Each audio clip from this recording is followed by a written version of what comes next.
Wow, I'm just floored myself, you know. It's so great having these. Aren't these guys amazing? And these gals, and Barbara, I mean, just one after the other, after just amazing teachers, amazing models. I mean, these are really great people, don't you think? All these reasons there. And the thing about it is that whenever I find trainers for you and choose them, and et cetera, the most important thing is, do they have heart? Do they have spirit? Are they real teachers? Are they real what? Are they real teachers, or are they public speakers? You know, to me, and I'm not saying, you know, anything wrong with it, there's a big difference between a public speaker and a teacher. Raise your hand if you know what I'm talking about here. A public speaker generally is just a person who's out there, they kind of got a script going, and they've got all the little nuances, and they got the little inflections, and they know just how to pause before a real major piece. You know, they got all that thing down, and I don't have any of that shit down, right? And here's the thing, all of our trainers, they're just amazing people. I just look up to them, they're so smart. And when I know these people personally, which is such a blessing, you know, you really get to see another level of living that most people don't live at. And I certainly, you know, have come through the ranks, but I just look at these people, and I get a chance to be with them and meet them and play with them and go to events with them, and they come to my events. I get a chance to talk with them a little bit. These are very, very, very high echelon people. I hope you recognize that. I hope you appreciate that. And I just, you know, they're just not the norm. You know, they're very, very, very unusual in the fact that they really have one thing in common. Do you know what that is? They have worked on themselves, just like you are doing. They have worked. You know, I think there was a line there. I forget who said it, but it was a great line. It said, "We're born fine, and then we end up defined." Who said that? Who was it?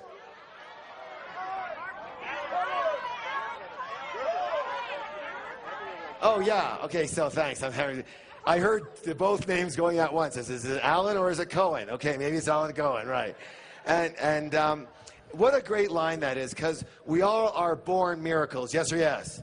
Totally miraculous. We're like creatures of spirit, creatures of God, whatever you want to call the higher force, complete, nothing but intelligence and wisdom, totally tapped in, total spirit, and then we get conditioned. We get all this stuff in us from everybody else, and we have to defend ourselves, and we have to survive, et cetera, et cetera. You know, so what happens is, you shouldn't, quote unquote, shouldn't have to work on being a better you. You shouldn't have to, quote unquote. But what happens is, you know, it's like you shouldn't have to take the garbage out. But if you don't, it starts to stink in there. Yes or yes? And none of you would be here if you didn't have some, let's call it, aromas you weren't pleased with in the box, yes? And so we look at those aromas, we go, you know what, I've had enough of this aroma. I don't like the way it smells. And I want something better. So we start working on taking out that trash, yes or yes? And I'm very, very proud of all of you for doing that. You know, you didn't have to be here. You chose. What's the word? You chose to be here. You chose it because you're divine. You're guided to do that by a divine nature, and you chose it because you knew in your heart this was the place for you to be. Yes or yes? How many of you have made a great choice so far? Yes? Awesome. You couldn't make a round choice on that. All right. So I'm very, very proud of you. And again, it's my absolute honor to bring up our next trainer for you, our next presenter. You know, I've got a whole script over here, yada, yada, yada. I'm not using any of it because this guy's a bud, and you're not going to find a nicer man in your whole life. And I think that niceness counts. Do you think so? Do you believe that? And, you know, I do the best I can with what I've got, but I will only love to emulate what he has in his heart. He is such a kind person. Such a nice person. He's such a giving person. And he's brilliant. Another brilliant trainer. Oh my gosh, okay? Another brilliant man on our stage. Really, really smart. Really enlightened. Really has done the work on himself. A really amazing teacher. Another amazing healer of lives. His programs, again, I think that Peak Potentials runs some great programs. Would you agree with that? And I'm going to be honest with you. There's not that many programs out there I would say, oh, you've got to do that. I think everything is great, but I wouldn't say, you know, you have to do that. But whatever you can do with this gentleman, like with Barbara and several of our other people, if you can do work with him, if you can get into one of his like major seminars, you're going to get something massive out of it. Because he works deep, like us. He works deep. He works with the roots. He works with programming. He works with reconditioning. And he's a master at it. There's nobody I know in the entire business of training and personal development who utilizes and knows more processes, exercises for getting you to move from one place to another than this gentleman. He is not a speaker. If he speaks to you today, it's because he's speaking to you, okay? I'm sure he'll throw in a couple exercises here and there. But this man is the master, what's the word? Master. Of experiential learning. And if you have an opportunity to learn more from him, I would advise you to take it, whether it's now or later at some point in your life, whatever you feel. But he is a true master at this. And anything you can glean from him, take it, own it, receive it. Buy into it, at least for right now. Use it in your life. And as you know, as we always say, if it doesn't work, you can always what? Throw it out. But this is, again, somebody that I have learned so much from myself, and I am blessed to call him my friend. You may know him from his partnership with Mark Victor Hansen in selling a gazillion, billion, trillion Chicken Soup for the Soul books. You might also know him from being one of the stars of the movie The Secret.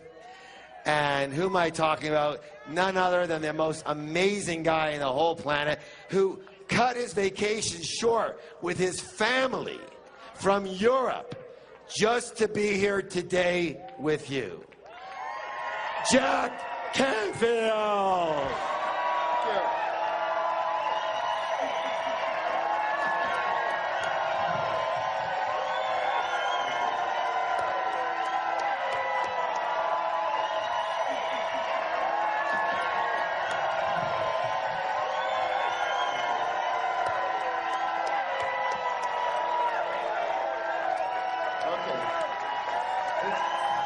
Thank you.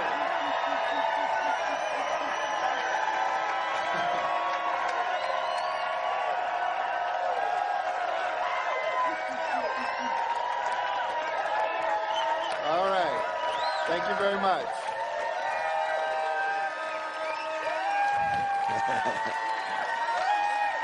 All right. Go ahead and sit down. Sit down. Sit down. Thank you. That's fabulous. I used to be in a folk singing group in high school and always wanted to be a rock star. And today it feels like that, you know, one of those outdoor rock places. I want to say a couple of things. Harv's introduction was wonderful. I appreciate all I'm not going to do a lot of processes with you today. I am going to share some ideas with you and some insights and some of my own personal story.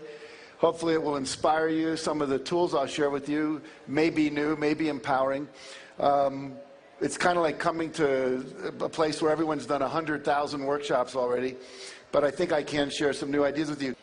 I want to share a chicken soup story with you. There was a story that was sent in by Norman Cousins, and Norman was the editor of Saturday Review magazine, and he coined the term psychoneuroimmunology. Your psyche, your attitude affects your neurosystem, affects your immune system. We know the more positive you are, the more optimistic you are, the higher your attitude is in terms of positive expectation and joy, the less ill you get, and then if you do get ill, you get better quicker. And he sent in this story called The Wee Nurse.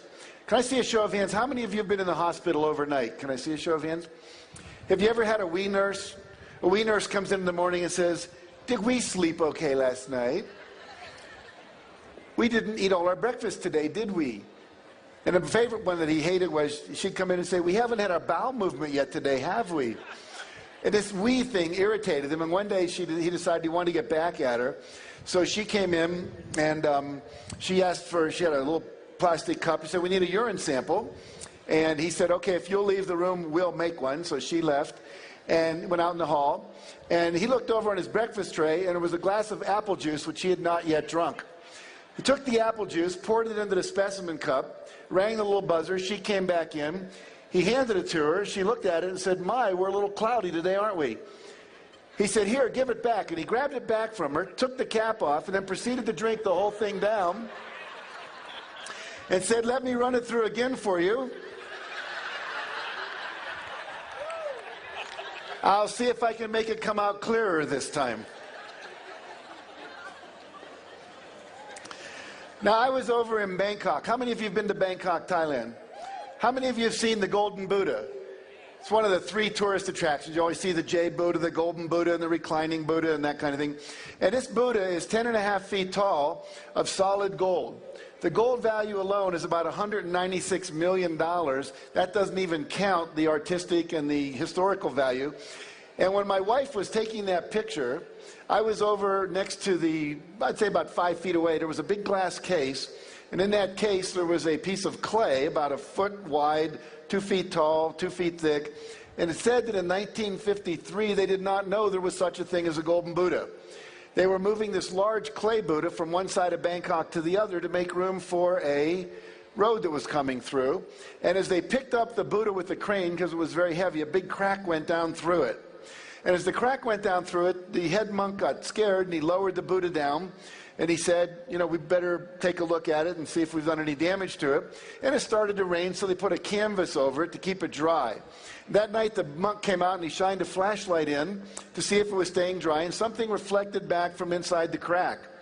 He said, clay does not reflect light. There must be something else in there.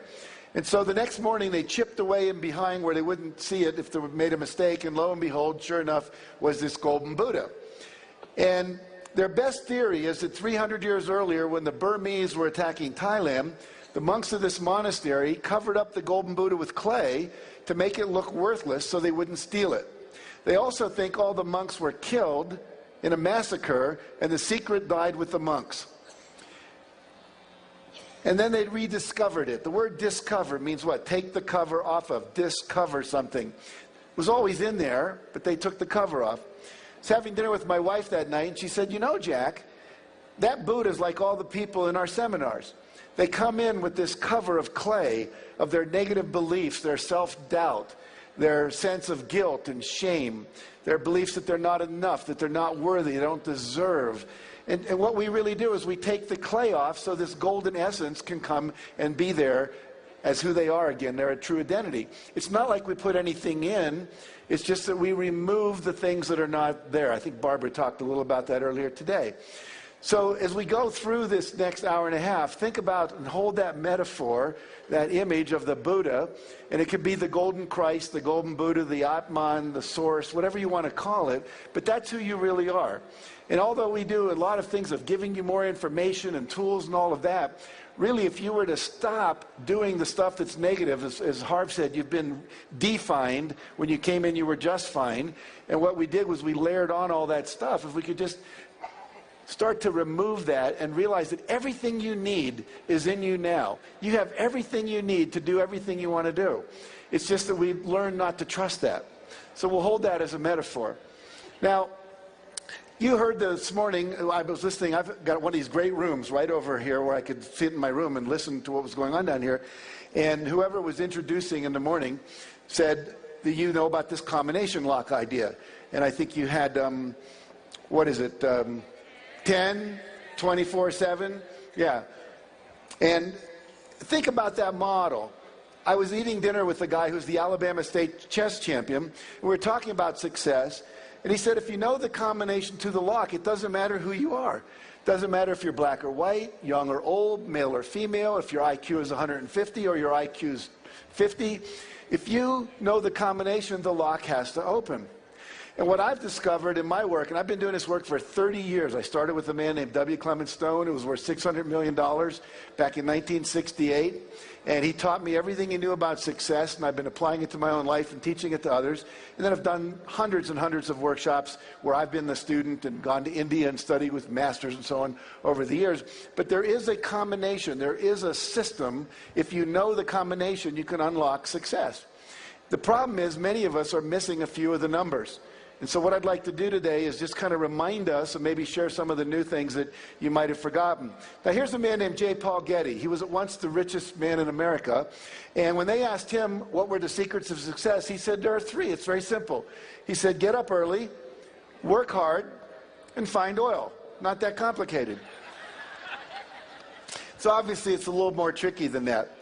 At Keller Williams, they have a formula or a system. It's a real estate sales company. And they said if you'll make 5 in-person sales calls and 10 over-the-phone calls every day, write 15 thank you notes to the 15 people you talk to, and view 5 new properties, that system always produces a high success rate in this company.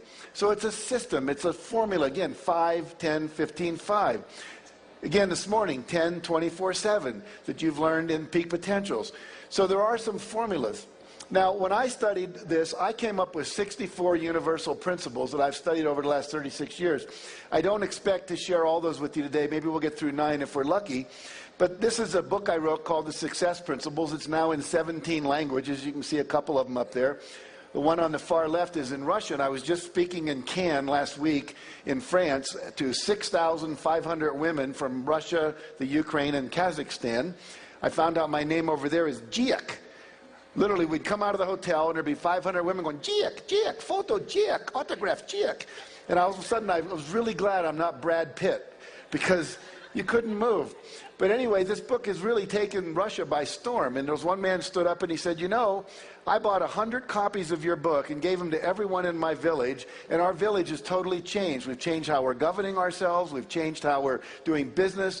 So we know these principles work universally. They're not just American principles. And I'll also share a little bit of some of the new ideas that I have about the law of attraction that has to come out of the secret. There's some things I think that are missing in that movie, things we said but that got edited out that I think are useful to touch on. So that's where we'll be going today. Now, would you rather take the short route or the long route to success? Very good. Me too. Wouldn't it make sense to just go straight for the cheese and not get caught in the maze? So I've devoted my life to go further and faster with less effort. My next book is called Effortless Success. Alan Cohen, who talked to you yesterday, has a book. I just bought it in the airport, didn't even know it was out yesterday, read it halfway here to Denver yesterday before I came to Aspen, called Relax into Wealth. And so what we're all seeing now is it doesn't have to be as hard as most of us had made it. So we'll talk about how we can make it a little easier. Now, the promise I make, if you do the things I teach you, you can learn to double your income and double your time off and create more balance and fun in your life. And all of my students who work with me do that in 2 years or less. So it's easy to do if you put in the time and you make the commitment to do the work. Now, in my own life, as Mark shared with you this morning, we've sold over 110 million copies of our books that are in 47 languages right now. And this is little Marky Hansen that came from Waukegan, Illinois, and little Jackie Canfield who grew up in West Virginia. And when I grew up in West Virginia, we were the 48th worst state in terms of education in the country, and that's when there wasn't Alaska and Hawaii as states, so we were the bottom. I had a dysfunctional family. My mother was an alcoholic. My father was a workaholic and somewhat abusive. She divorced him when I was 6, to save the kids from getting beat up. And so if I can do it, you can do it. I graduated from the half of the class in my college that made the top half possible. So just want you to understand, it's not about brain power, but it's about how you use your brain to do the work. Okay. Mark and I also have a Guinness Book of World Records. You probably know that. We have 7 books on the New York Times bestseller list on one day. And I share that with you not to impress you about me, but to impress upon you if a little kid from West Virginia who got a C in composition in college can go on and become a best-selling author, anybody in this area here can do anything as well. There's a check written to me for $1,130,328.35. Publisher wrote that was the first check he ever wrote for $1 million. He put a smiley face in his signature. Mark and I got 4 of those checks that year. Our combined income each that year was over $6 million. Again, if I can do it, you can do it. Jim Rohn, great motivational speaker, says you can't hire other people to do your push-ups for you. Think about that. I can't hire anyone here to go to Gold's Gym and work out for me. You can't do my meditation for me. You can't do my visualization for me. All the things that I'm going to share with you are things you cannot delegate to others. This is the work. Harv said, there's work to do. You have to work on yourself. When I speak at the National Speakers Association, and people say, I want to be a speaker like you. I want to go out and make all money and affect the world and change people. What advice would you give me? And I said, the first thing is work on yourself. When I first learned about personal growth, I took 38 weekend workshops in 1 year. The only weekends I wasn't taking workshops was when there weren't any. Mother's Day, Thanksgiving, Easter, Christmas, etc. Spent $17,000 out of my $38,000 income taking workshops back when they were like $100 for a weekend. But the point is, it's that level of work on yourself that opens up and takes off the clay and allows your natural genius to come forward. Buckminster Fuller, who Mark Victor Hansen talked about, said there's no such thing as a genius. He said some children are just damaged less. It means there's less clay on the golden Buddha or the golden Christ that lives inside of each of them.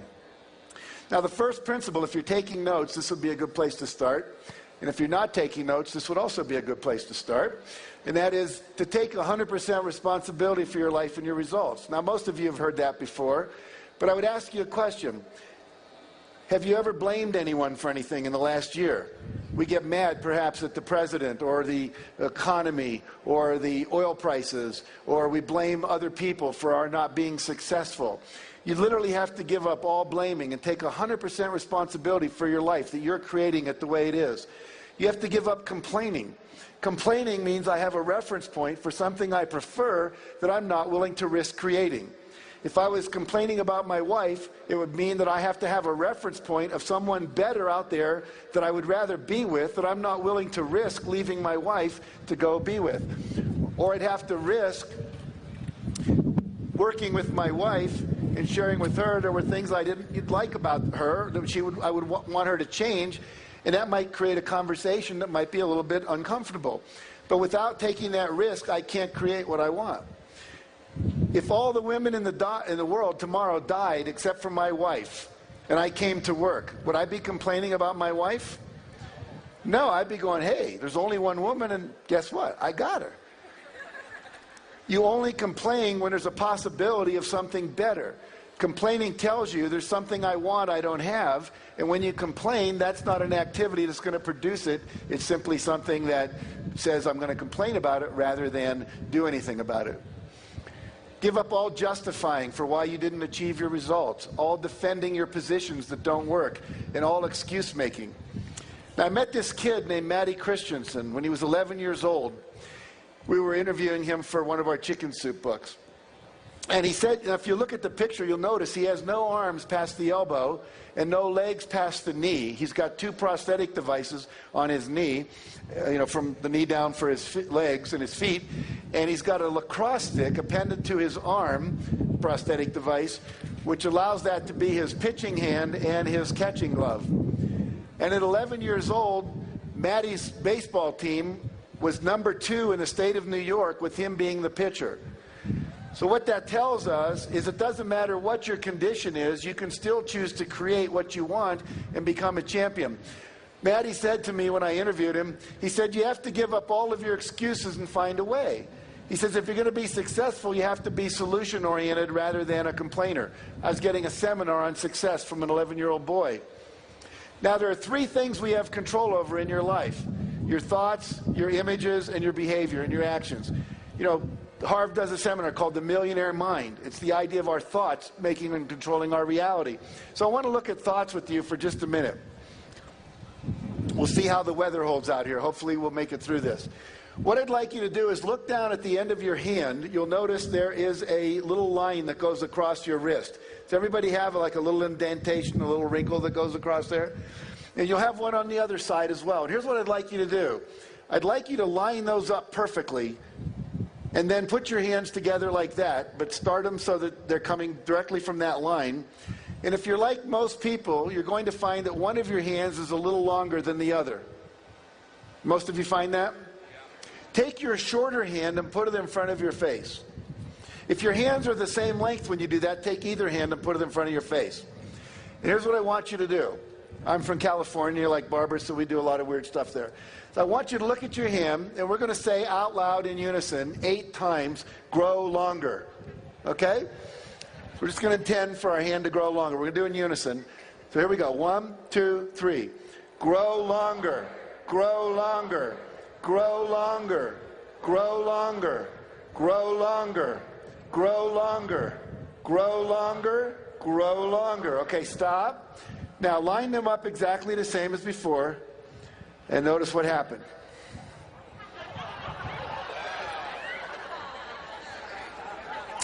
How many of you found that it did get longer? Very good. So what this shows us is the power of our intention and the power of our minds over physical matter, starting with our body, and we see that we actually have that power over physical matter all throughout the universe. Now, the good news is we can do this. The bad news, in case there are any men thinking about this, is that so far the research has only been on the hands, okay? So I don't want you to waste a lot of time tonight with this. All right. Now, we've all heard of the internet. You've all used the internet. You've got Blackberries, and you send wireless telephone calls. We can call someone in Singapore right now and talk to them. How does that work? There's waves that go through the air, and there's what we call amplitude. How high does the wave go? And there's frequency. How often does it go up and down? And by controlling those amplitudes and frequencies, we can create information. We can encode information and send it across the world. We now know, a friend of mine coined the term the internet, a guy named Bob Scheinfeld, who wrote a book called Busting Loose from the Money Game. And he made the point that we literally, every thought we think is extended around the world like a giant email sent out over this thing which he refers to as the internet. And we know that it works, and we know it goes quite far for the following reason. There is research with the astronauts where they'll have astronauts up on the moon or up in lunar modules 250,000 miles above the Earth, and they'll have them open envelopes at random times, and there'll be a shape in there like a square or a circle or a pentagon or a parallelogram or a rectangle. And they'll look at it and they'll concentrate on it for several minutes while there are students back at Duke University in the parapsychology labs who will close their eyes, go into a meditative state, and see if they can receive what the astronaut's sending. And they get a high correlation between what they're sending, way beyond chance, in terms of them able to pick up this thought form without any amplification through technology or energy waves, radio waves, that kind of thing. So we know that our thoughts can travel 250,000 miles. So I love what Ralph Waldo Emerson said. He said, "Great men are they who see the spiritual thought is stronger than any material force, that their thoughts rule the world." Our thoughts literally travel all across the world. There's actually people that are now contemplating and projecting out from their work in quantum physics and neuroscience and metaphysics that 1 hour of inner work, working with visualization, working with the law of attraction, working with affirmations, working with the power of intention, like you just did with Grow Longer, that 1 hour of that kind of work actually will produce the same results of 7 hours of physical labor in the world in terms of achieving your goals, whether they're financial goals like becoming a millionaire, or whether they're other kinds of goals like ending world hunger, that kind of thing. How many of you are familiar with the work of Dr. Masaru Emoto, the Messages of Water? Great. So Emoto's work proves that when we think thoughts about water, it changes the molecular structure of the water. So they would have students send negative energy up to a bottle of water, like "you fool," "you idiot," and what would happen, they'll take that water and they will freeze it to 20 degrees below zero, put it in a petri dish, and then they will bring it out, put it under a microscope, and they will look at that water, and as it starts to melt, it forms crystals, or not. When you send negative energy, you get this kind of blobby black formation that occurs. When you send love and gratitude or thank you, you get these beautiful crystals that look like snowflakes. And so we know that one kind of energy, which we call negative critical energy, creates one form, and positive energy creates another. Then he said, how far does this intention to the water extend? So they took 10,000 Japanese, and over a 2-hour period, they sent love to all the water in the world. This was a couple of summers ago in July. And they took water samples the day before and the day after, and look what happened. Here's water taken from Lake Biwa. It's the largest freshwater lake in Japan. The day before, it's nondescript kind of energy. 2 days later, we see these beautiful crystals having been formed. Here's the St. Croix River up near Minnesota and Wisconsin. And we see the day before and we see the day after. The day after we get these crystals. Here's the Mississippi River. We're halfway around the world and our thoughts are still affecting the water. And as you know from Masaru Emoto's work, your body is about 80 to 85% water. Although today you're probably more like 75% because you haven't been drinking enough. But the idea is we are water, and our thoughts are affecting us and each other. And so what does this tell us about success? Every thought I think, they're not going to buy my product. They won't like my record. They're not going to give me a job. We're not going to find a parking space. You are literally sending out energy ahead of you that's pre-paving the highway you're driving down and setting up the kind of response you're going to get, especially when it deals with individuals, because you're telling them how to think. Then you walk in and they go, nah, they already have a determined kind of attitude toward you based on the thoughts you were thinking before you even met them. Back 30 years ago when I started taking workshops, we would literally bring people into we called it a laboratory or a workshop, sanctuary, and the day before we were having a meeting, we'd bring them in through a people mover and we'd interview them. What is it you need to know about me in order to make a decision? What are your hot buttons? What are your fears? What makes you decide yes? And we would get all this information from them because literally it's all available, because all the thoughts they've ever thought are out there as waveforms, like an archive that you can go to on Google or something to pull forward the information. So it's critical that we learn the power of our mind and use it. And I know most of you know this, but it's important to really see how far this extends. So again, your reality is not the cause of your thoughts and your feelings, but your thoughts and feelings are in fact what is creating your reality. Now, every thought you send is a vibration, and I want to share a story with you. Mark and I decided one day that we were going to sell 1 million books in one day. No one had ever done that up until then. Since then, J.K. Rowling's done it with, I think, the 3rd Harry Potter book. Now, at that point, there was no model to go after, no one to say, how did you do it so we can model what you did. We simply had a vision and a goal. And we started holding this in our mind every day. We'd see a picture, New York Times headline, Canfield and Hansen sell 1 million books in one day. And we visualized it, we intended it, we put energy into it, we talked about it, we fantasized about it, we believed it was possible. About 35 days later, we're at this conference in New York. We're at this conference in New York where they have the American Booksellers Association convention. And I get on a bus after the convention to go back to the hotel. I sit down next to this woman, and she says, "You're Jack Canfield, aren't you?" And I said, "Yeah," thinking she knows who I am. I'm pretty cool. And then she said, "It's your name tag." Kind of reduced my ego a little bit. And then she said, "What are you and Mark up to? You're the chicken soup guys, right?" And I said, "Yeah." I said, "We just decided to sell 1 million books in one day." She said, "Really? I can help you do that." As fast as I said it, she said, "I can help you do that." And I said, "Really, how?" She said, "I'm the buyer for the W.H. Smith bookstores." Now, if you've ever been at an airport, most of them have a W.H. Smith bookstore. And she said, "What we could do is put all your co-authors, along with you and Mark, in the East Coast around 6 in the morning, and we'll put you in New York and Boston and Washington and Atlanta and Miami, and we'll have you sign books for 2 hours. And then we'll put you on a plane and we'll fly you over to Cleveland and Detroit and Chicago, and then we'll fly you again to maybe Salt Lake City and Dallas, and we'll take you all the way across the country. In the evening, you can be signing books in California and Portland, Oregon, and Washington, D.C. I said, "Why would you help us do that?"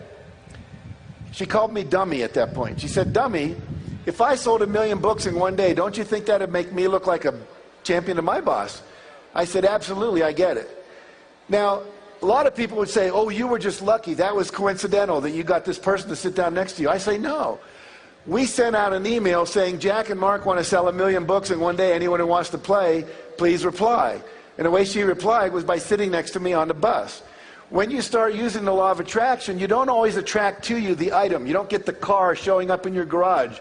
But what you do get is the resources, the strategies, the magazine articles, the books that people put in your hand, the seminars they tell you to take, and people like this sitting down next to you saying, hey, I can partner with you and we can make this happen. And that's happened over and over and over and over in our life. A couple of months ago, I said, I want to go to the Olympics in Beijing. I'd never been to the Olympics except in LA for one day. I said, I want to go. 30 days later, I'm walking into a company that I do some speaking for called Isogenics to give them a big motivational talk. And as I'm walking in the back of the room, this Chinese guy walks up to me and he says, are you Jack Canfield? And I said, yeah.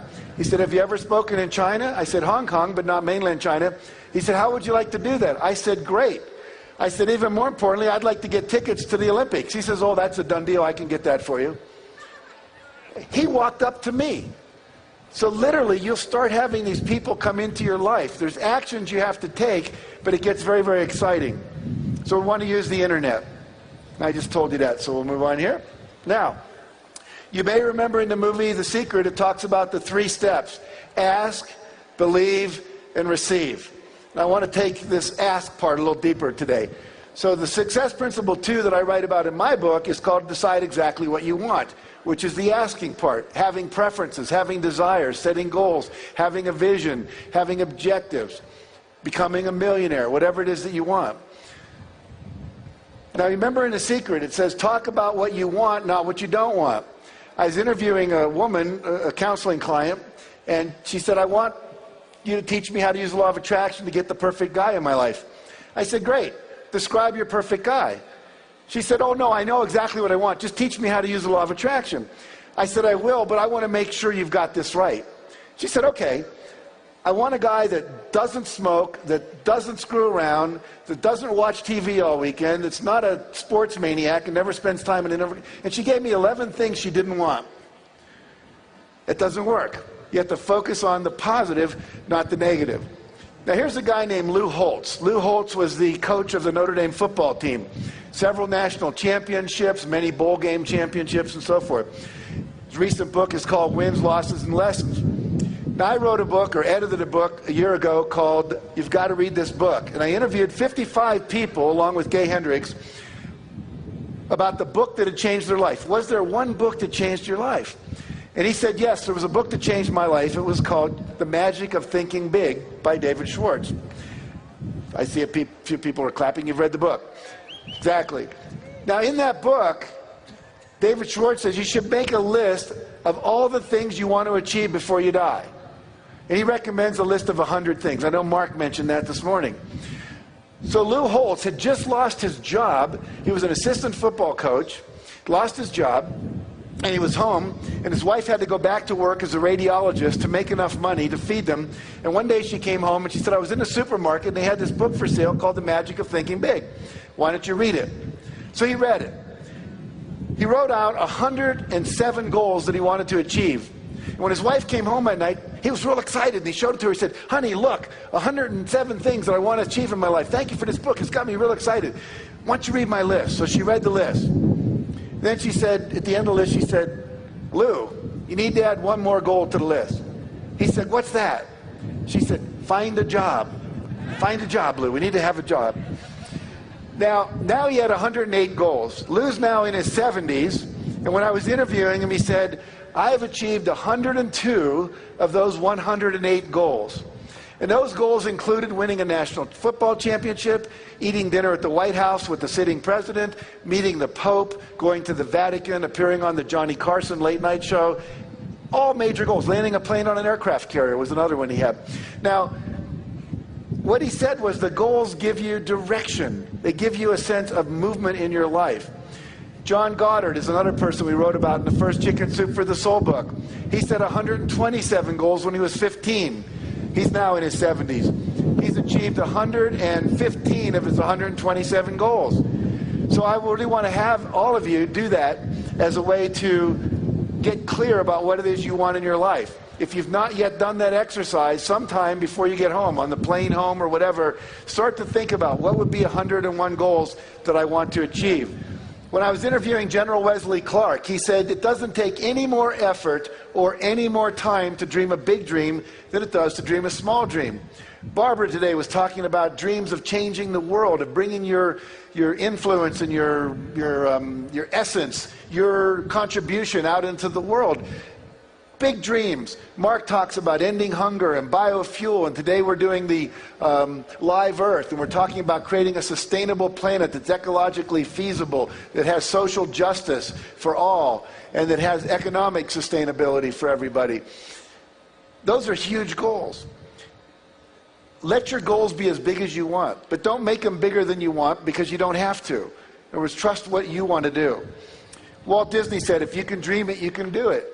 You're not allowed to have a dream that you don't have the capacity to create, either through your own efforts or the efforts of gathering a team together. How many of you have a GPS system in your car? How many of you know what a GPS system is? Yeah, it's simple. You get in my car, I have a Lexus, I get in there and I punch in an address. I can punch in an address in Colorado and it will provide a map for me all the way from where I live in Santa Barbara to Colorado. I don't have to know the way. And the same is true for you. Once you set a goal, the how will show up. Too many of us are concerned. We won't set the big goal because we don't see how we can do it. We don't want to look like an idiot. We don't want to commit to something and be foolish and be disappointed one more time. You do not have to know how. You only have to know what it is you want. And if you're clear about that, then the how will show up. I love this metaphor. I know Harv used it in his seminars and I use it in mine too. It's that if you drive in the dark, and I put this into The Secret, you may remember, if you're driving in the dark, you only see the next 100 yards ahead of you. That's all you need to see. When Mark and I decided we wanted to write a book of stories, we didn't even know how to get an agent. We didn't know how to get a publisher. But later, we were about halfway through the book, we met an agent at a party. And we said, how do you get a book published? He said, I'll be your agent. Then we went to New York, and 24, 33 publishers, whatever it was, turned us down. And then we went, the agent gave us the book back and said, I can't sell it, you have to sell it. So we went to the Booksellers Association convention, because someone said if you go there, every publisher, there were 4,000 publishers there, they all have booths, most of them have their acquisition editors. So we went and did that. Finally, Health Communications decided to publish it. Now we didn't know how do you market it. So we asked 11 people, including Barbara DeAngelis, John Gray, who'll be speaking here. We asked Stephen Covey. We asked Ken Blanchard, who wrote The 1 Minute Manager. We asked Harold Bloomfield, who wrote the TM book on Transcendental Meditation. All had best-selling books. And they said, do this, do this, do this, do this, do this. We did 5 things a day that they told us for 14 months. We did not hit a bestseller list for 14 months. But once we hit that list, as Mark said this morning, we were #1 on that list, in the New York Times list, for 3 years. And then when we brought out the second book, we didn't even think about that. Oh, second book. And then a third one and a fourth one. Now 125 books, something like that, in print. And then some people came and said, hey, we'd like to license your brand. For what? Dog food. I said, are you kidding me? We're going to retire on dog food. Chicken soup for the pet lover's soul, cat food and dog food. So you never see the whole thing. But if you just start, I promise you the how will show up all along the way. People will give you books. They'll say to go to seminars. You'll meet the right people at the right time. The other thing I want to talk about for just a minute, because this is, I think, a little bit of a different twist on the law of attraction as I've been talking to people, is we always talk about attracting into our life what we want. Attracting in the $1 million or the perfect spouse or the perfect home. But I want you to think about this as well. Everything that you find yourself attracted to is part of the universal guidance system telling you this is the way you're supposed to be moving. This is where your destiny lies. Barbara talked today about the idea that she gave up the TV thing. And that people were offering her TV shows, and she said, no, it doesn't feel right. It doesn't feel good. I don't get excited. I don't get turned on. There's no juice for me. And so you look at, you're attracted to certain people. Trust that. You're attracted to certain teachers, to certain seminars, to own certain kinds of things.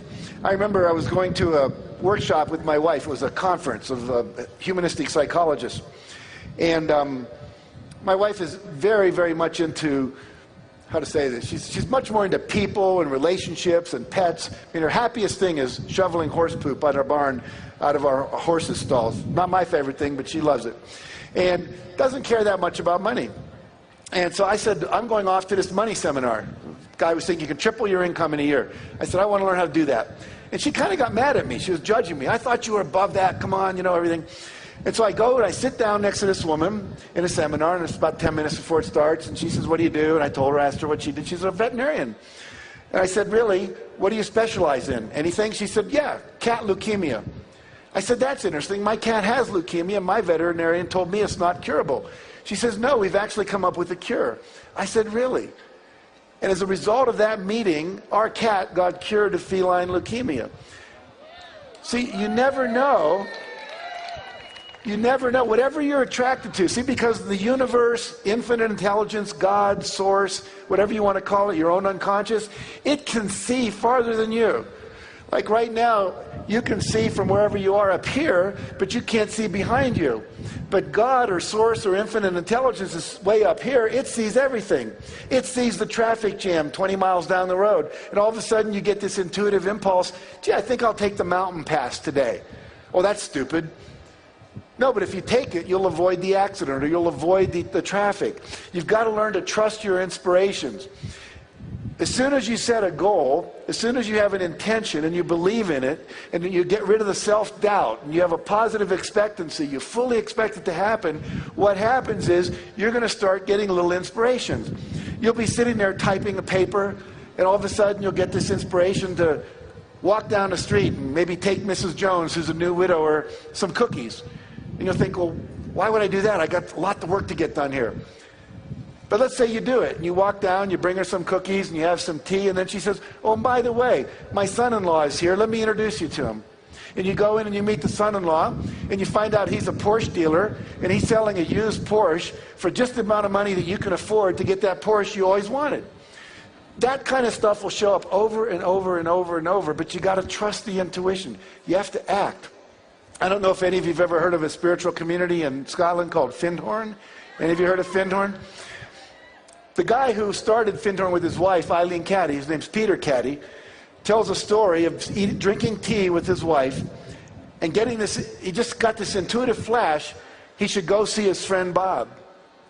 And he didn't act on it for an hour. It was an hour later he got up and he drove into London or wherever it was, and he got there and Bob had died 30 minutes earlier.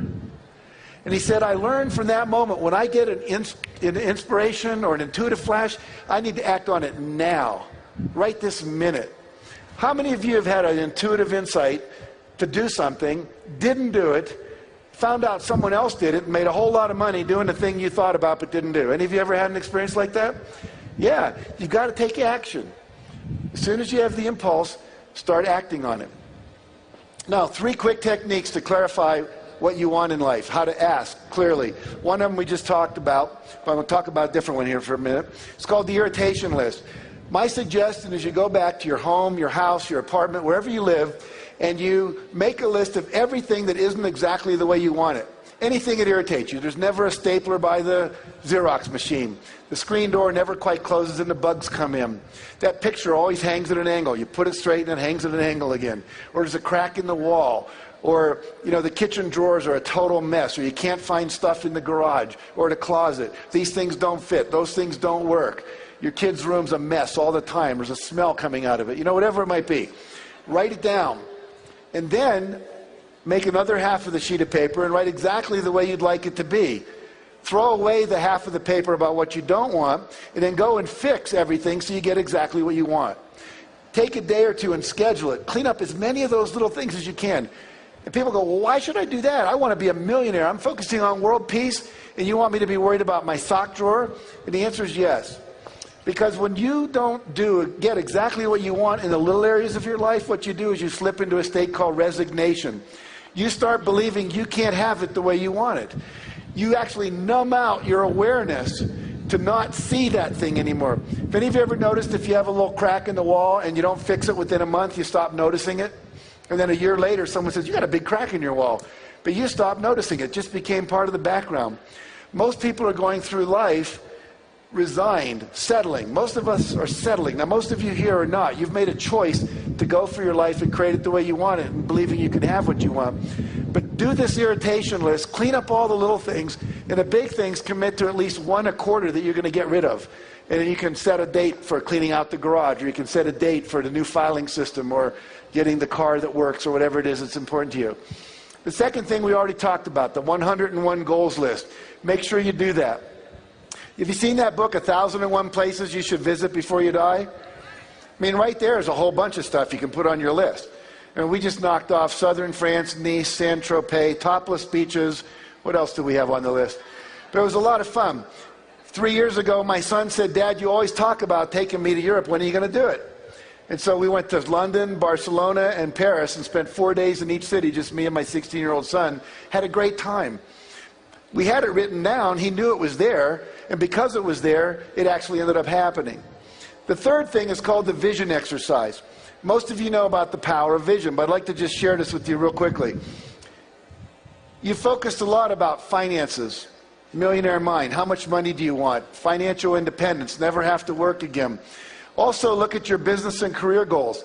Maybe you want to open up China as a market. Maybe you want to be the salesman of the year in your company. Maybe you want to have a whole different career path that you want to go toward. Maybe you'd like to win an award or be elected president of your professional association. What's your vision for your ideal business and career life? Most people have that stuff down. But how many of you have goals for how much fun you're going to have this year? What kind of fun you're going to have this year that's measurable and specific in your vision of your life for the next year or the next 2 years or the next 5 years? You need to have your fun time goals. My wife and I, at the beginning of every year, schedule all of our vacations. We take about 10 long weekends, 4-day weekends. This year we're taking 5 week-long vacations. We just finished one in the south of France. In August we're doing a week in La Jolla with my family. We just came back from Africa in March where we spent a week, and so on and so forth. Schedule the time, because otherwise it never happens. Maybe you want to take salsa dancing lessons. Maybe you'd like to take an improvisational theater class. Maybe you'd like to do stand-up comedy. All kinds of wonderful things you can do, but you've got to schedule them into your life. Health and fitness goals. Do you know what your cholesterol level is? Have you got a goal for that? Do you have a goal for maybe competing in a marathon or a biathlon or a triathlon? Or maybe 1 year in my health and fitness goals was to get rid of my toenail fungus. Any of you ever have that yellow toenail fungus? And most people just settle for it. Oh, it's old guy's toe disease. Nothing you can do about it. Well, if you take olive leaf extract long enough, you can get rid of it. And that became my goal, one of my goals for the year. So health and fitness goals. Relationships goals. How many of you have written goals for the next year about what you want to accomplish in the area of relationships? Just curious, see a show of hands. Not too many. 1 year mine was create 5 new male friends. We just moved to Santa Barbara. And what happens for most men is if you have kids, you move to a new town. Your wife goes and takes the kids to school. Your kids form friends. Your wife gets to know the parents of your kids' friends, and that becomes your social network. And I didn't like any of the husbands of my wife's new friends. It just didn't interest me. And none of them were into personal growth. None of them were meditating. None of them had a sense of larger purpose in the world. They just were boring to me. And so I made a goal to have 5 really close friends by the end of the year. So it wasn't just casual. It was a deliberate intention. And as a result of that, a strategy came up when I was meditating a couple weeks later. And every 2 weeks, I invited someone to have lunch with me. Started with a guy who was a wrestling coach at UCSB. And then turned out, who knew, the police chief of our town's a really cool guy. Someone mentioned that. I had lunch with him. Really ended up becoming very close friends. And so on and so forth. So now I have guys I play poker with, people we play bowls, which is a fun game, like bocce ball kind of thing. I have other people that I meditate with, and we do personal growth things together, and so forth and so on. But it was a specific goal for the year in terms of relationships. And then the area of personal. Personal would be personal growth, emotional growth, things you want to do that grow you. It could be learning to play the piano. It could be learning French. We heard Art Linkletter speaking, I think, like 9 languages. So what are your goals in the personal area? And then finally, have a vision for your life in terms of contribution and legacy. I want to share a story about this part. There's a man named Kenneth Baring who used to be a co-owner of the Seattle Seahawks. He was worth about $500 million at the time. I don't know what his net worth is now. It's probably increased. And he said his life went through 4 stages. The first stage was called stuff. He said, I wasn't happy, and I figured if I had a lot of stuff, I'd be happy. So he got a lot of money, made a lot of money, bought a lot of stuff. He had a private plane, a private yacht. He had the big house. He had the fancy cars. He had everything he wanted, art collections, great wine from around the world. And he said, I still wasn't happy. So I figured maybe I needed better stuff. So he said, the next stage of my life, I just bought a bigger plane, a bigger yacht, a better house, better wine, more expensive this. I still wasn't happy. And he said, well, maybe I was collecting the wrong stuff. And so I created the phase of my life called different stuff. And that's when he said, I bought the Seattle Seahawks. He said, maybe if I own a professional football team, that'd make me happy. So I still wasn't happy. And then he got a call from a friend who said, I'm going to go over to Bosnia, and we're going to take a plane full of wheelchairs, and all these kids that have either been born malformed or have lost their legs to landmines, we're going to give them wheelchairs, because wheelchairs give them mobility and freedom. And so he got in the plane with his friend, and they flew over to Bosnia, and he got off, and they were putting all these kids in wheelchairs. And he said, I picked up this first kid. He was about 11 years old, didn't weigh much. He was real thin. And I put him in a wheelchair. And I went to turn away to get another wheelchair, and the kid wouldn't let go of me. I turned back around. I looked down, and there was tears coming down his face. And he said, please don't go yet. And through an interpreter, he said, I just want to look at your face so I can memorize it. So when we meet again in heaven, I'll be able to thank you one more time. And he said, I started to cry uncontrollably. And he said, it was the first time in my life I felt pure joy. And as a result, Ken came back and he started the Wheelchair Foundation.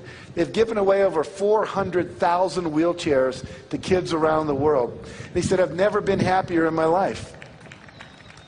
And now he's created a new foundation because one of the biggest problems in the world is lack of clean water. We have thousands and thousands of people with all kinds of diseases and cataracts, all because they don't have clean water. And so he started a new foundation. He said, I've never been happier in my life, and he calls this last stage of his life purpose. And he actually wrote a book called A Life of Purpose. The point being, and several people have said this, the real joy comes from giving. Bob Proctor, I know, will talk tomorrow about this. I love this idea. He said, it's critical that you make a lot of money. He said, money's very useful. He said, without money, the good you can do is limited to your physical presence. See, I can show up at a homeless shelter, and I can hold kids, and I can read stories, and I can brush people's hair, and I can do lots of stuff, but it's limited to my physical presence. But when you have money, as Mark does, and I do, and many of the speakers up here do, and we give away millions of dollars. We planted over 1 million trees in Yosemite National Forest, figuring we certainly used up a lot making books. So we thought we ought to put a few back into the ground.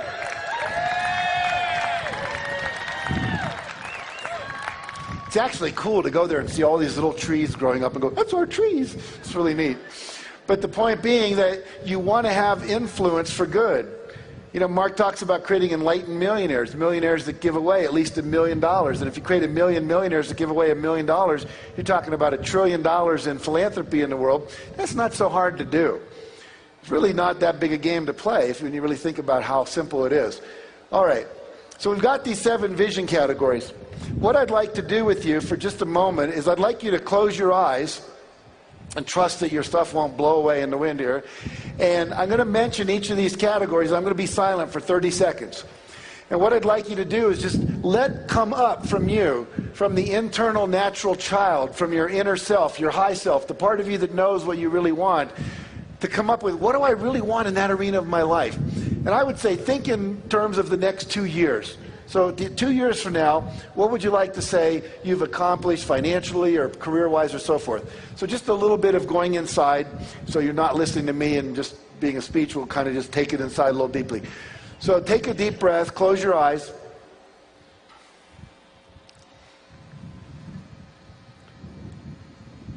And take another deep breath and just let it all go.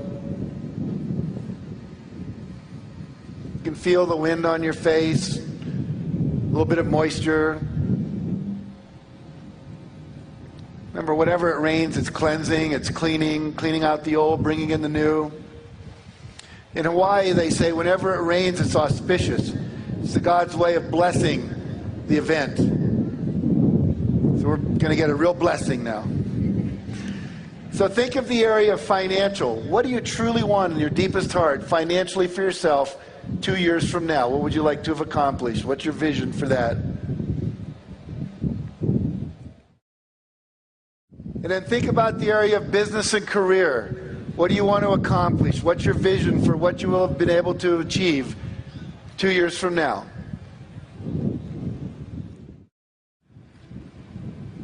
And then focus on the area of fun and recreation. 2 years from now, what do you want to say you've done or experienced in terms of really having fun or recreation, travel, anything in that arena? And then think about the area of health and fitness. What do you want to have accomplished in that area of your life? Maybe it's weight loss. Maybe it's more vitality, more flexibility. Maybe a better diet that you're now eating. Then think about the area of relationships. What do you want to have accomplished in the area of relationships? And then think about the area of personal. What do you want to have accomplished just because you want to do it in terms of personal growth or development, spiritual development, education? And then finally, the area of contribution. Where do you want to volunteer? Where do you want your money to go? What do you want to be different in the world because of your efforts? Very good. Then go ahead when you're ready, open your eyes, come on back. And when you have a moment, perhaps not now because it's a little challenging, but make sure you write that down. Get it down on paper. Share it with your partner. Put it up on the refrigerator. Look at it every day. What I do is I have 3 goals in every one of those arenas. So I have 21 goals every year. And then I make a 8.5 by 11 sheet with a picture. I either get it from Google Images or I pull them out of magazines. I put them under a page protector and I write a little affirmation over it with a specific measurable goal. Then each day I go through that and I look at it and I visualize it and I feel the feelings I would feel if I already had it. And every year I achieve at least 18 of those 21 goals. And within 2 years, the ones I didn't get, the 3 that I didn't get, I have achieved. I could go back over my life. Everything I've ever wanted has come true. Everything. Now, still working on bigger goals like transforming education, world peace, ending hunger. But those are all moving along quite nicely in terms of the measurements that we're doing in the world of those things. Now, the next step, obviously, and we won't do that here either, but you've got to set measurable goals. How much by when? Want to be wealthier? How much? Be specific.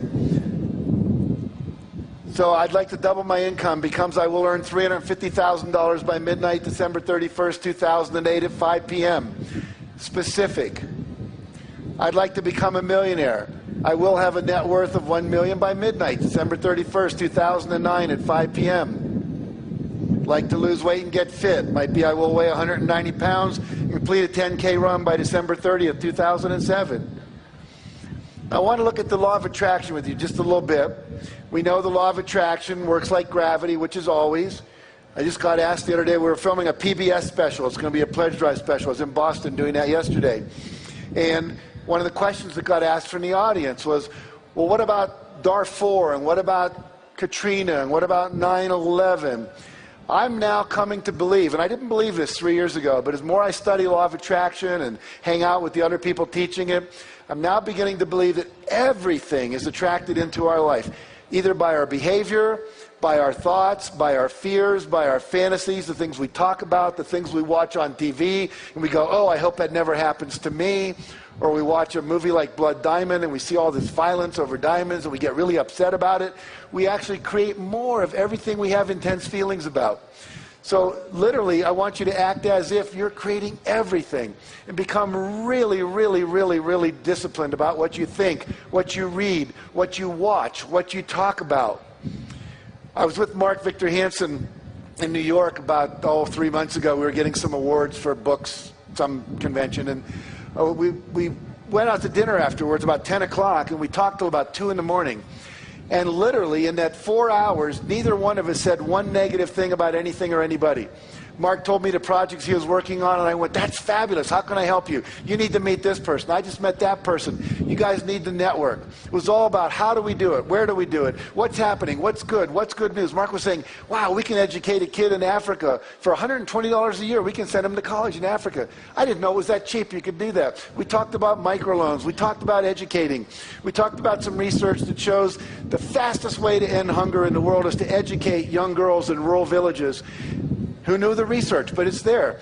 So literally, we just yes. How do we do it? Then I get on the plane the next morning to fly back to LA, and the guy next to me is talking about how crappy the world is, how bad his children are, the government, this thing is bad. Never occurred to us once to have a negative thought. It was all about what do we want? Let's make it happen. How can we help each other? You go. And so basically, that's what you want to be doing. Only focusing and talking about exactly what you want. When you talk about something's not working, all you're going to do is create more of it's not working. People come up to me and say, I've been doing the law of attraction for 3 months. I still don't have my car. It doesn't work. Well, what you're focusing on is it doesn't work. And you're going to get more of it doesn't work. What you want to focus on is where it is working. Hey, I wanted to get a place by the window at the restaurant, and I got it. You know, some people keep what they call a manifestation journal. At the end of every day, what did I manifest? Well, how's it working? And what we know is what we focus on, what? It expands. And so you want to focus on only that which is what you want. Okay, whatever you think about, talk about, and fantasize about, or give your attention to, you're going to attract more of. So you really have to become deliberate and intentional. Now, 3 stages we talked about: ask, believe, and receive. So I want to move into the next section here in a moment. We're going to talk about believing, and we're talking about creating a vibrational match for that which you want into your life. You must always be feeling good. Anytime you're feeling good, you attract more into your life to feel good about. When you're feeling bad, when you're upset, when you're pissed off, when you're resentful, when you're scared, when you're in doubt, you're actually pushing away all the things that are waiting to come into your life.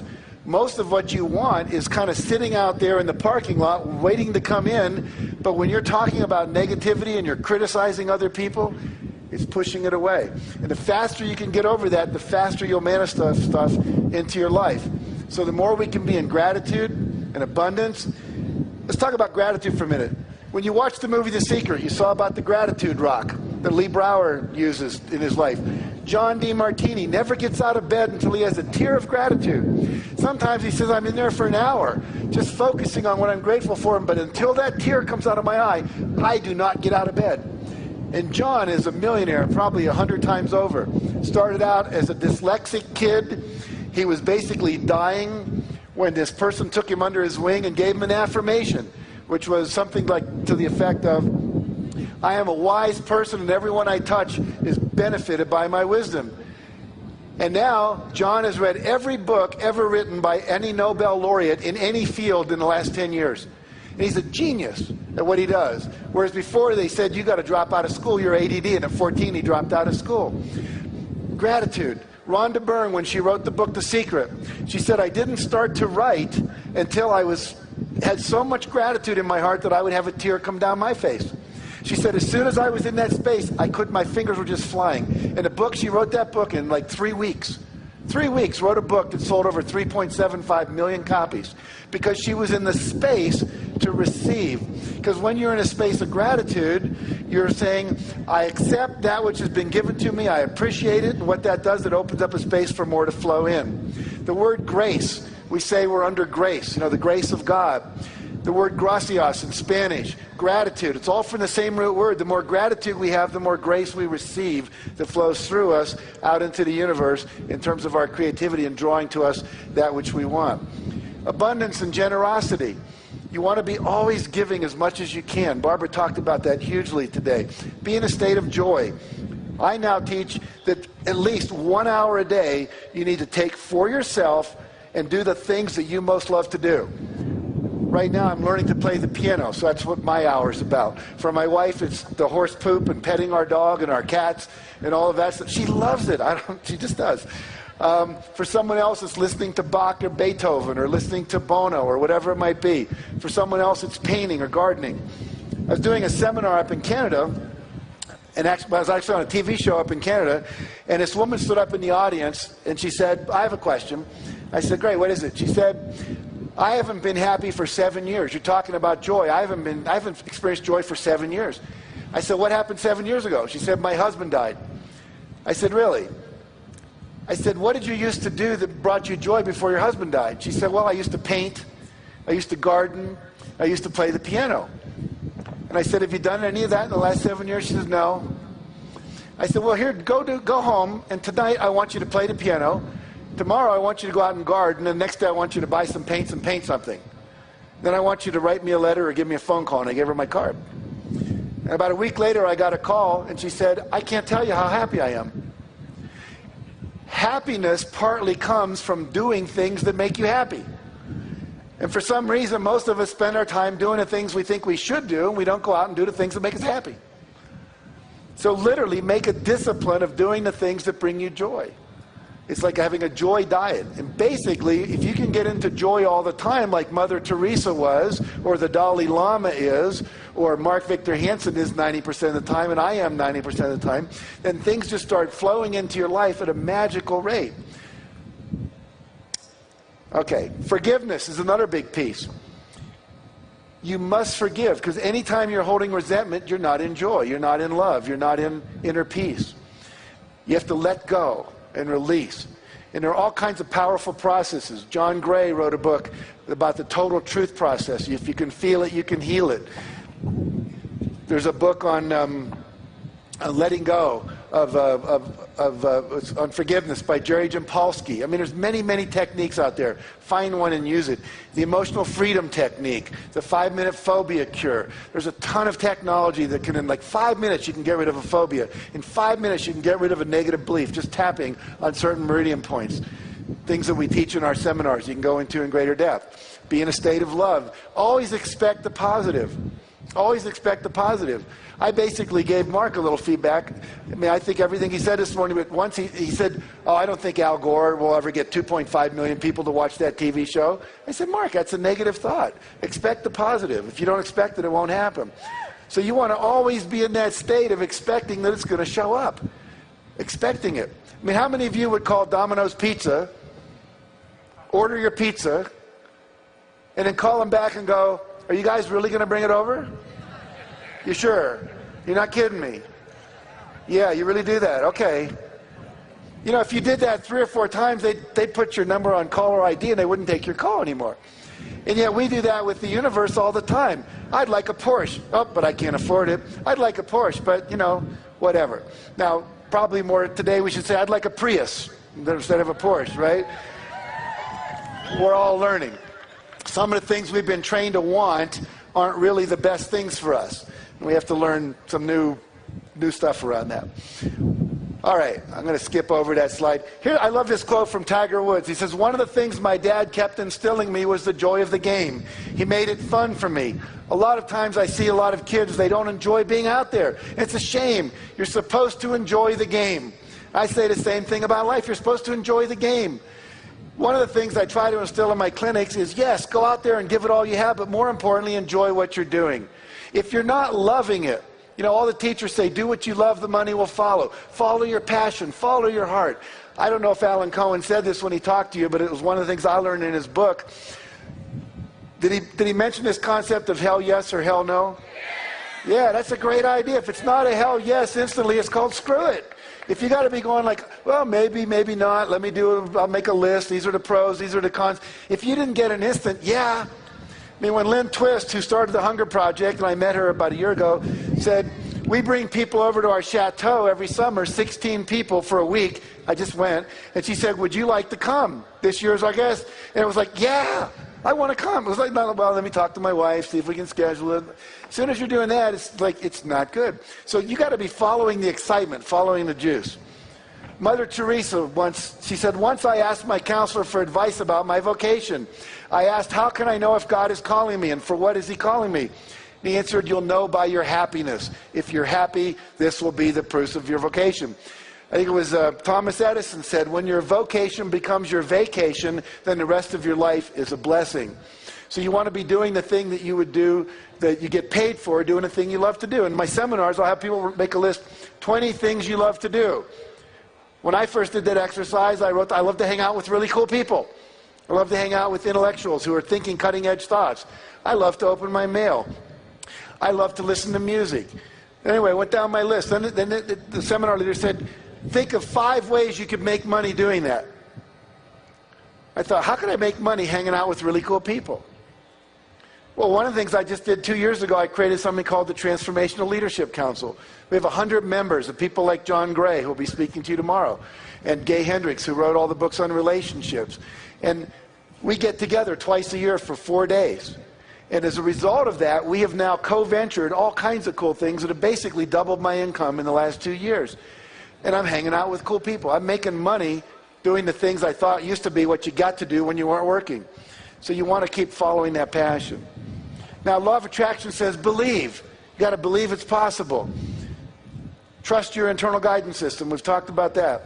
I want to share with you a story about a guy named Cliff Young. Cliff Young was 61 years old when he showed up at the beginning of a long-distance race in Australia.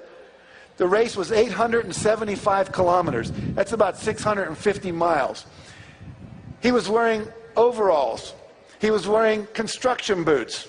All the other guys were 25 or 30. They're all in their Adidas, Nike, Puma, Asics running gear. He looks like an old farmer. He actually had galoshes on over his boots, he says, in case of rain. They said, have you ever run a long-distance race before? He said, no. I said, well, why do you think you can do this? Have you ever run a marathon? I mean, this is like 6.5 days. He said, no, but I'm a farmer, and I have to chase my sheep around, and sometimes I have trouble, and I have to chase them for 2 or 3 days, and I don't seem to get tired. I think I can do it. He said, why don't you start with a shorter race? He said, well, this was the only days that were free on my schedule when it was a race scheduled. I said, okay. So all the racers, the gun goes off, and they all take off, and they're really running fast. And Cliff's running like this. They called it the Cliff Young Shuffle. Now, Cliff had an advantage nobody knew about. Cliff had never talked to a coach. He'd never talked to an elite distance runner. He'd never read Runner's World magazine. He never read a book on long distance running. He didn't know that when you do a long distance race, you run for 18 hours, sleep for 6. Run for 18, sleep for 6. Run for 18, sleep for 6. So he was running so slow, when he got up to the part where everyone was gone to bed, they were all asleep. No one told him to stop and go to bed. So he just kept running on by.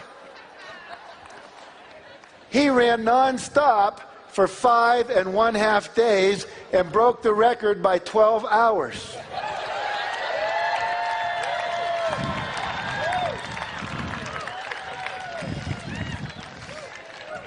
See, sometimes what you think you know gets in the way of what's possible. If you believe you can do something, you can figure it out. But you have to believe. You have to believe it's coming into your life. I love this quote. It says, never tell anyone something cannot be done. God may have been waiting for centuries for somebody ignorant enough of the impossible to do that very thing. You know, you think of all the technologies we have, the airplane, FedEx. When the guy that put FedEx together, he was an MBA student at Yale, and he presented the paper that outlined the FedEx process. They gave him an F on it and said it's not possible, it will never happen. And now when you think it absolutely positively has to be there overnight, you go what? FedEx. So everything that exists started out as somebody's dream, somebody's idea, and 9 times out of 10, they told you it couldn't happen. Here's a kid named Farrah Gray, 19 years old, born in the ghetto, mother's on welfare. At the age of 6, he starts his first company. By the age of 11, he has 3 companies. Now, they're small. They do things like take rocks, paint them, go door to door and sell them as paperweights. But he made $50 his first day doing that, which was more than his mother made when she was the housekeeper. And then he got a bunch of kids together, and they would go to older people, and they'd say, we'll go buy your groceries for you and bring them back in our wagons. You just give us a couple of bucks. He gave one to the guy who went to get the groceries, kept one for himself, had a thing going. By the age of 12, he'd created something called the Urban Neighborhood Education Economic Council, called UNIQUE. He was getting businessmen like many of you and Harv and people like that to come in and speak to the other kids who were 12 and 13 to teach them business practices. By the age of 14, he had read a book by Deepak Chopra called The Seven Spiritual Laws of Success. One of them was the law of least effort. In other words, the thing that is the least effort for you, the thing that's easiest to do, that you can't imagine people would pay you for, is the thing that you need to go for, the thing you love to do. He said, what do I love? I love food and I love kids. So what I'm going to do is start a food company for kids. He said, what do kids like? Kids like sweet things. So he created a syrup, like a maple syrup type thing that his grandmother used to have a recipe for. And in 1.5 years, he built that company up to, now he's all of 16, and he sells it for $1.5 million. He drops out of high school, moves to Las Vegas, starts a newspaper, opens a real estate agency, then a real estate development company. Then he writes a book called The Millionaire at the age of 19, and he's worth tens of millions of dollars. Why? Because he believed he could do anything he wanted to do. He said, if someone else can do it, I can do it. If Harv can do it, you can do it. If Mark can do it, you can do it. If I can do it, you can do it. If Eric Wyanmayer, a blind guy, can climb Mount Everest, there's nothing we can't do. But you have to believe it. So every project you create, you believe you're going to create, you're going to get the result you want. Oprah Winfrey said, you do not become what you want, you become what you believe. When I was on the Oprah Winfrey show, sitting next to her, the auric field that came out of her, the level of charisma, would almost knock you over. And she said, I believed this stuff long before it was called The Secret and so on and so forth. But she believed as a little child, I can do anything I want. And she went out and did it. So can you. Step number 4 says, release the brakes. It's another way of saying create a vibrational match. And I'll just talk about this for a few minutes, and I think my time's going to run out here. Now, how do we do that? In order to receive something into our life, we have to be feeling the feelings we would feel if we already had the thing that we want to come into our life. So I have to feel like a millionaire before the million can come in. I have to feel abundant. I have to feel full of love before I attract the love I want. Gandhi said, be the thing you want. So if you want love, be loving. You want joy, be joyful. You'll attract more of that into your life. So I'm going to teach you 4 quick techniques. Most of you know these, but ask yourself, am I doing them? Number 1, affirmations. So I have an affirmation since I'm reveling in my $6 million a year personal income. Actually, this year it's up to 9 on my affirmation card. So you want to have an affirmation describing the result as already achieved. I'm reveling in my income. And I close my eyes every morning, and I feel the feeling. I see the bank account. I see my IRS report, $9 million gross personal income. And then I move to my next thing. This is one I used a number of years ago. I'm enjoying looking at my physically fit 185-pound body in the mirror. Now, if you look at that closely, you'll see my face when I have brown hair cut out and put over a body that was in some muscle magazine. And I put that on my mirror every morning. And every time I'd look at that, I'd say, gee, I don't quite look like that. And then I'd go into the gym, I'd lift weights, and I'd eat better and so forth. Now, I'll never look like that. I'm not going to spend 6 hours in the gym. But it basically motivated me. And it said I'm already experiencing it right now, even though I wasn't. By the way, a great technique, and I put that off on person. Don't freak out in the AV department up there. But I just didn't want you looking at that slide. When you're trying to lose weight, take your scale, and whatever weight you want to weigh, write it on a piece of paper, put it over your scale. So every time you step on your scale, you go, oh, far out, 185. This is cool. Because see what happens, you step on there and go, shit, 220 pounds, that sucks. And what are you going to attract when you have that? You're going to attract 220 pounds, and that sucks. See? So you're basically fooling yourself. You're programming your unconscious to create the 185 or the 115 or whatever you want. When Mark and I were writing Chicken Soup for the Soul, people would say, what are you doing? We're writing a best-selling book. We never said we're writing a book. We're writing a best-selling book. And then it changed to we're happily celebrating the sale of 1.5 million copies of Chicken Soup for the Soul. What I have right now is I'm sharing my open, loving heart and deep spiritual wisdom with everyone I meet. You want affirmations for every aspect of your vision, and this is one of mine.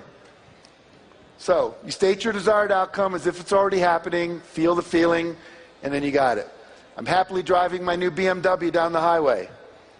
I love this idea. You go to the dealership, you take your camera, you sit in the car, you look out the window, and you say, take my picture. I'll be back to buy this in a month or two. Then you take that picture home, blow it up, 8 by 10, 14 by 10, put it on your refrigerator, make it your screensaver, and then it just keeps coming into your consciousness. That's my car, that's my car, that's my car. I did that. I wanted an Audi one year, and about 3 months after I started, a friend of mine came who actually owned an Audi, and he said, I'm going to Europe for 6 months. I don't want my car to sit because it needs to run. Would you be willing to use my car for the next 6 months? Sure, why not? It's a great car. I didn't have to pay for it. Go down to the dealership, sit in the car, put your hands on the wheel, feel the feelings, get used to it. If you want to stay in world-class hotels like the Four Seasons, go to the Four Seasons. If you can't afford a room there, just sit in the lobby and have a drink. Go to the bar, have one drink. Sit in the lobby, watch the rich people come by and say, someday that's me, or now that's me, because it is you. You're sitting in the lobby of the Ritz-Carlton, whatever it might be. Get used to the feeling. Go to the houses. When they have open houses for houses that cost $10 million, go. My wife used to say, why go? We can't afford it. I say, yes, we will be able to. And now I live in a $6.5 million estate. So the point is, you want to get used to the feeling. You don't want to feel uncomfortable. Have you ever been to Rodeo Drive and gone into some of the stores where men's shirts start at like $450? The suits are like $2,000 and up. And you walk in and you go, I don't belong in here. It's almost like they're going to ask you for your Platinum American Express card and you won't have one and they're going to throw you out like you're a homeless person. The truth is, go in there, try on the shirts, try on the suits. Before we could afford it, we went into Armani. My wife tried on these suits. She looked incredible. I went, honey, that's you. And she said, I know. And now we can afford them. We couldn't afford them back then. But now we can. So get into the feeling of it. All right, create vision board. How many of you have a vision board or a wish book? Okay. Here's one, a friend of mine, Rick Kinman's got all this stuff on it. Here's this, I love this one. Someone just sent me this. This was a woman who was single. She wanted to be married, and she wanted to get married in Greece. And you see the pictures she had on her vision board. And then she sends me this. 6 months after she made the vision board, she met a guy, he proposed, they got married, and they did it in Greece. Came out of the blue. Mark wrote a book called Out of the Blue. It will come out of the blue. Here's some of the things on my vision board. And there's a picture of Oprah, and I was on her show, millions of dollars. I'm working on that body on the left-hand side. And more flexibility, getting more sleep. I want to go to the Taj Mahal in India and do some more meditation. Picture of my wife and I enjoyed, my mortgage paid in full, and so forth and so on. And then I ran across this really cool thing on YouTube. You might want to write this down. There's a guy named Malcolm Cohan, C-O-H-A-N. And he has a thing called Think It's So. You just go to YouTube and type in Think It's So. And what he's done now, he's created a proprietary software package where you can take your pictures from Google and all these places, and you put them into this package, and then what it does, it becomes a screensaver that pops up on your screen and works like a PowerPoint presentation that just keeps rotating by. So Think It's So, Malcolm Cohan, C-O-H-A-N. He's an Australian. And once I learned that, what I did, these are just some of the pictures that are in my screensaver now. This one says, I'm feeling exhilarated talking to audiences of 5,000 people or more. I've talked to audiences of 5,000 people or more 10 times in the last 3 months, including 17,500 screaming women at Arbonne. Amazing. A lot of fun. I'm enjoying celebrating total sales of 5 million copies of the Success Principles book and DVD. We are celebrating having sold more than 1 billion copies of Chicken Soup for the Soul books, and we had a person mock up Time magazine cover for us. I'm thrilled to be working with people in positions of power to create a better world.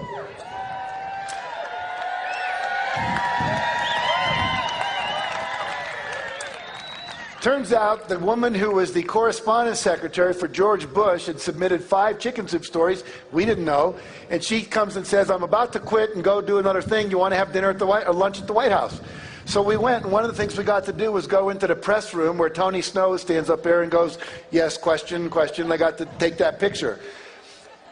I'm sitting up with Mark at 2 o'clock this afternoon, and he says he was with Gene Houston in Greece. Gene Houston is one of the major advisors to Hillary Clinton, and Gene Houston said, we want you and Jack to work with the Democratic Party to help advise them for this new administration to bring more of this consciousness.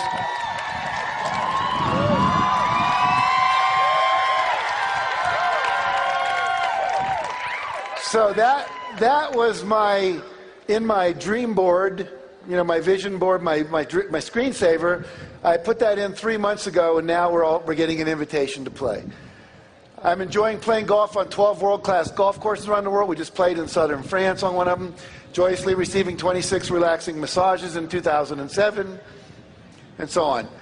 Third thing, visualization every single day. Now let me tell you a principle here that's critical. It's called the 30-day principle. Research was done at NASA. They had astronauts wear concave lens goggles for 30 days. Concave lens goggles make your world appear upside down. Imagine 24 hours a day for 30 days, everything's upside down. You're trying to negotiate the stairs, your soup, which looks up there, you got to reach down here to eat it. They did this to see if they would become nauseous, if they would lose their ability to focus, if they would become hostile. How would they relate to being in outer space when there was no gravity? That was basically the experiment. What they found that they didn't expect to find was that 25 to 30 days into it, every one of the astronauts, their brain flipped the image right side up again. Even though the image was coming in upside down, their brain flipped it right side up. What the neuroscientists tell us is it takes 25 to 30 days to create a new neural pathway in your brain. It takes 25 to 30 days to lock in a new belief system. It takes 25 to 30 days to lock in a new habit pattern. It takes 25 to 30 days to have your visualization and affirmation start to change the whole way your brain perceives the world. See, your perception is part of what's controlling your reality. Right now, you're not aware of what you're feeling in your right foot, but as soon as I say right foot, you're aware of it. But as soon as I say left hand, that's where your awareness goes. So the reality is all these things were streaming into your brain, but your reticular system was filtering out everything probably but what I was saying. But as soon as I say right foot, it changes. So as soon as you start visualizing, and you do that for 30 days, the reticular system in your brain says start letting in everything that will help us become a millionaire, or solve world hunger, or work with the president, or whatever it might be. So you want to be visualizing for 30 days in a row without fail whatever it is you want. Because they did an experiment where on day 15, they had half the astronauts take their glasses off, put them on back on day 16, took another 25 to 30 days before the phenomenon occurred again. So you must do 25 to 30 days. Does that make sense? That's one reason most people's affirmations don't work.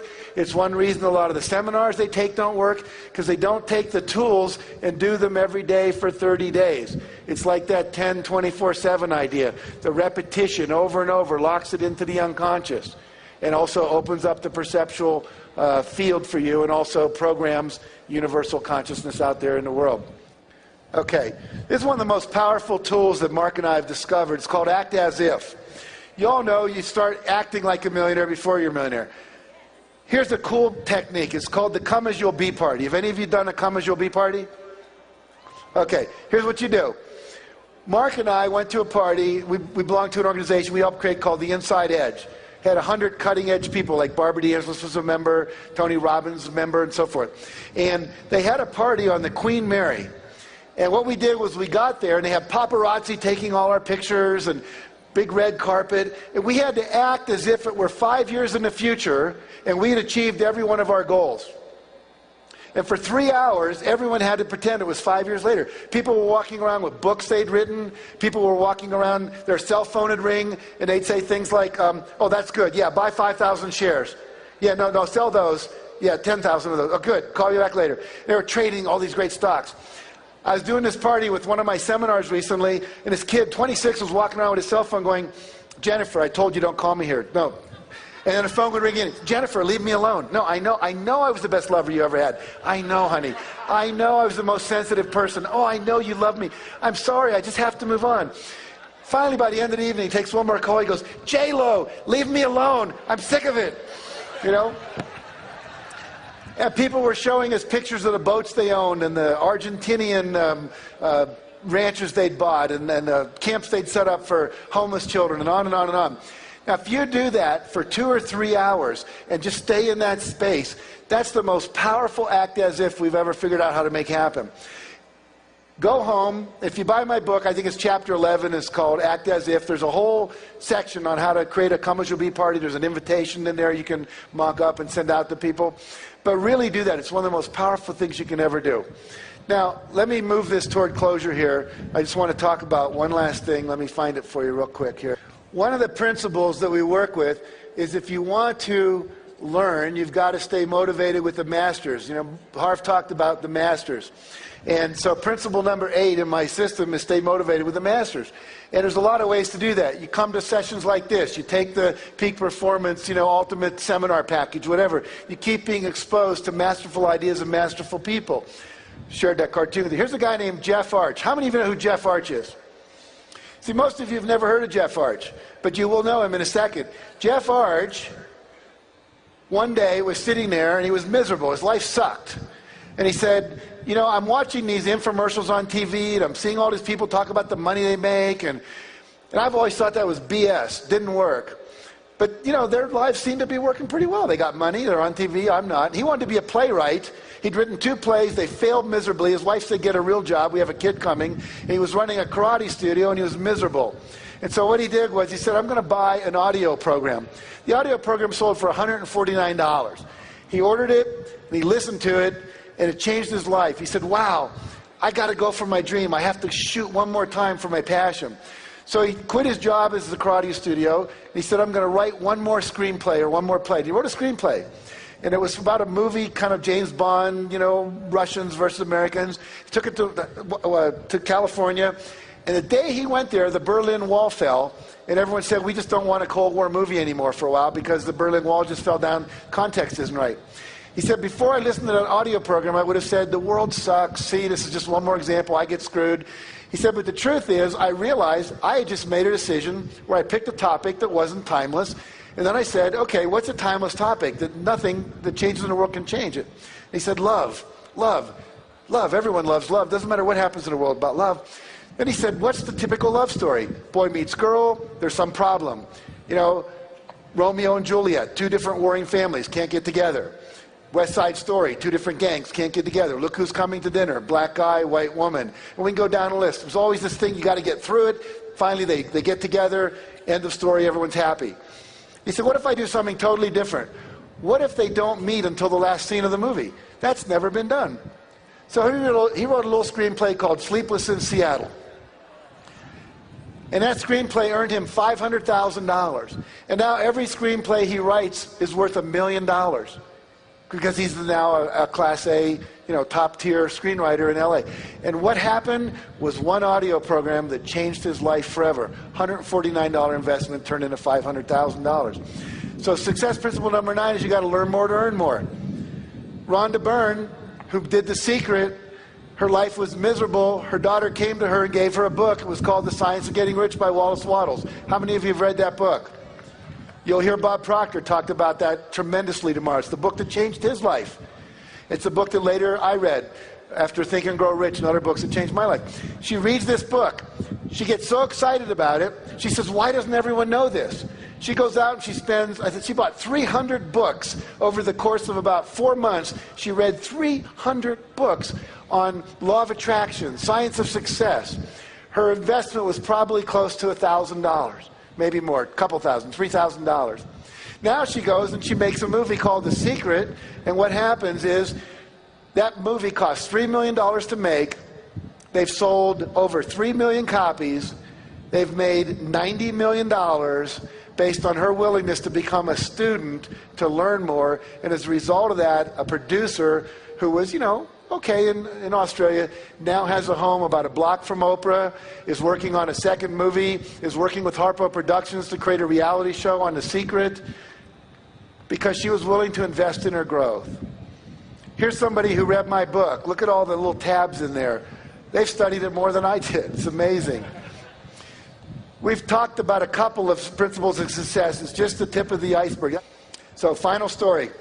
Woman calls her minister. Says, Reverend Jim, I just came back from the hospital and they've diagnosed me with terminal cancer.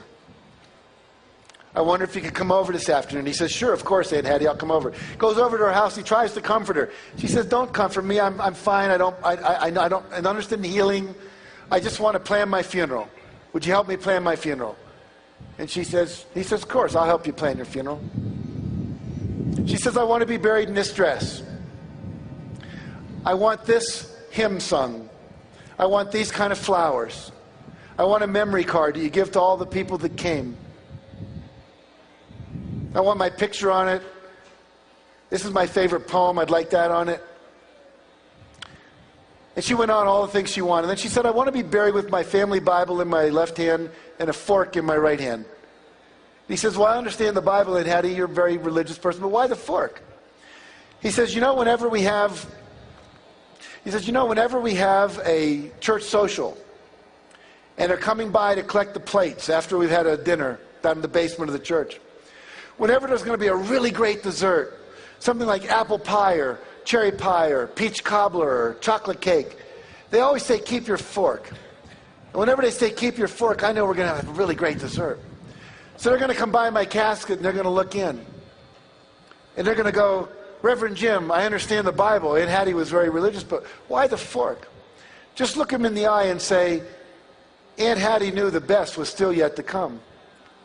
And so for all of you, if you take these principles that you're learning here from all the different teachers, not just mine, but all of them, this whole 3 days becomes like a total gestalt. Everything I would have said that I didn't, someone else is going to say. You're going to get the full package. But if you'll go back and put them into practice, and if you take the things I have, and if they're attracted to you, or you're attracted to them, put them into practice. Do the work. Because there is some time to put in. And if it feels good and it's fun, continue to do it. If it's not, don't. If you put the work in, you keep your consciousness clear, and you think the thoughts, you create a vibrational match, I promise you, for each and every one of you, the best is still yet to come. Thank you.